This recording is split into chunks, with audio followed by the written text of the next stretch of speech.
le rassemblement demandé par le parti PASTEF pour investir son candidat, Ousmane Sonko. Il évoque dans le premier paragraphe de son communiqué une volonté de PASTEF de se regrouper sur la voie publique. La manifestation devait se tenir au stade Amadou Barry de Guédiawaye. En quoi organiser une manifestation dans un endroit clos comme un stade peut-il être perçu comme une volonté de vouloir occuper la voie publique? D'abord, moi je considère que M. Ousmane Sonko et son parti sont dans la provocation permanente.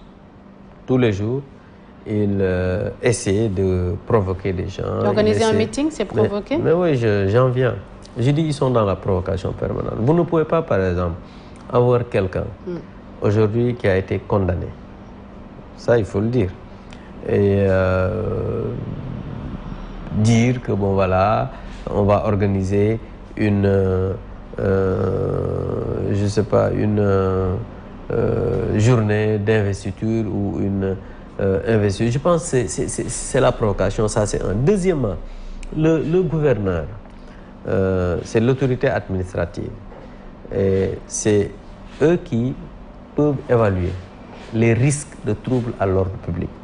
Parce qu'ils ont des informations que vous n'avez pas, que moi je n'ai pas, que peut-être d'autres Sénégalais n'ont pas. Parce que vous avez toujours entendu qu'on arrête des gens, même chez eux, en disant qu'ils sont comment dire, de connivence avec des entreprises qui veulent la déstabilisation du pays. On entend tout le temps ça. Mais c'est parce que peut-être ils ont des informations qui, après corroboration, ils se sont rendus compte que ce qu'ils veulent faire, c'est un trouble à l'ordre public. Et que la liberté de l'autre commence là où se termine la liberté des autres. Autant les militants de PASTEF ou bien le parti PASTEF ont le droit d'organiser des meetings ou bien des rassemblements, autant aussi les Sénégalais ont le droit d'être dans la quiétude et de vaquer librement à leurs occupations. Maintenant, si l'autorité administrative juge que telle ou telle autre manifestation peut quand même créer des troubles à l'ordre public, mais il peut valablement interdire la tenue de cette manifestation. Parce que souvent, on dit que oui, la Constitution donne le droit. Effectivement, la Constitution donne le droit aux partis politiques, aux organisations de faire des meetings ou des marches ou bien des rassemblements. C'est vrai, si on convoque mais ça, c'est encadré. Parce que je dis bien, quand l'autorité administrative pense ou bien a des informations qui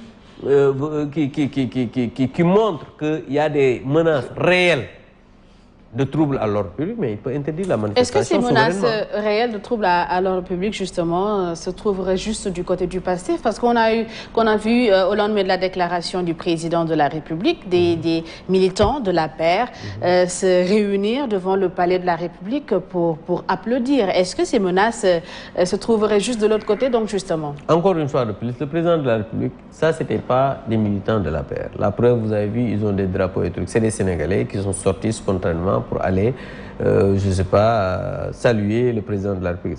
C'était pas une manifestation, c'était pas un meeting, c'était pas une cérémonie d'investiture comme eux, ils vont vouloir le faire. Donc, vraiment, c'était pas quelque chose de politique.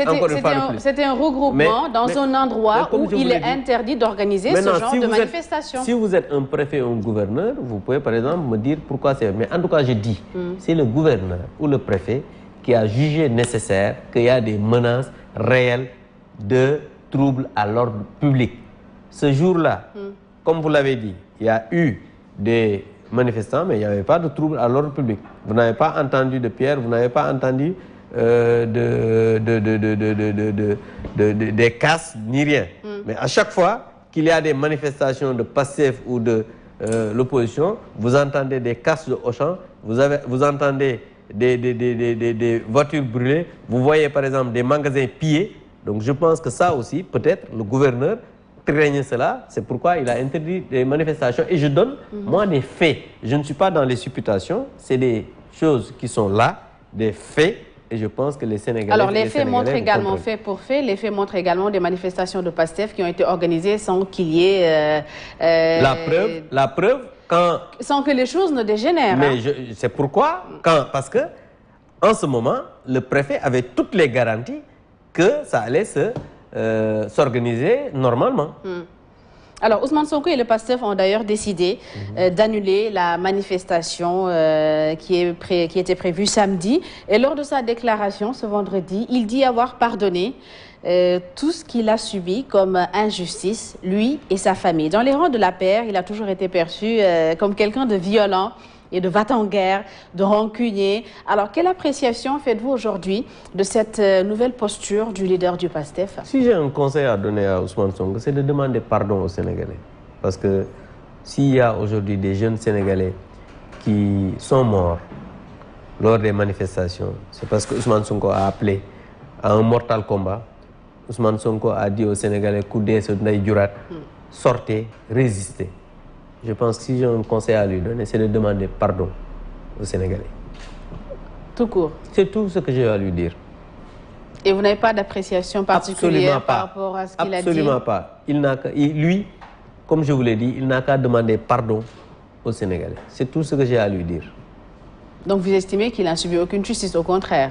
Encore une fois de plus, Ousmane Sonko doit demander pardon aux Sénégalais. C'est tout ce que j'ai à lui dire. Alors, dans le chapitre que nous allons aborder tout de suite, il sera question de parler de la mise en œuvre, justement, des conclusions du dialogue national. Demain, lundi 17 juillet 2023,